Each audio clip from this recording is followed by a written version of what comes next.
Okay, Assalamualaikum semua. Hari ni Zul nak cerita dengan korang macam mana keadaan 360 kamera yang ada pada Proton X50, S70 dan juga X70.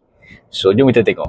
So, macam mana kita nak tengok 360 kamera selain daripada kita tengok di bahagian display ni. Alright, selain daripada di sini, sebenarnya apabila kita bagi signal sahaja, jika speed kita di bawah 30 km, dia akan terus menyala 360 degree. Kalau korang tengok lubang tu, sebenarnya selain daripada 360 darjah dia punya kamera ni, dia ada juga 180 degree. Di mana 180 degree dia? Nampak tak bawah-bawah ni? Okay, sekarang kita nak tunjuk, nampak tak lubang bawah tu?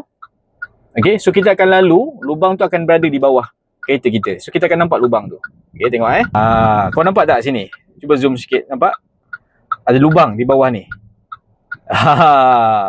Nampak menarik tak menarik? Function yang terbaru yang ada pada Proton X50, S70 dan juga X70.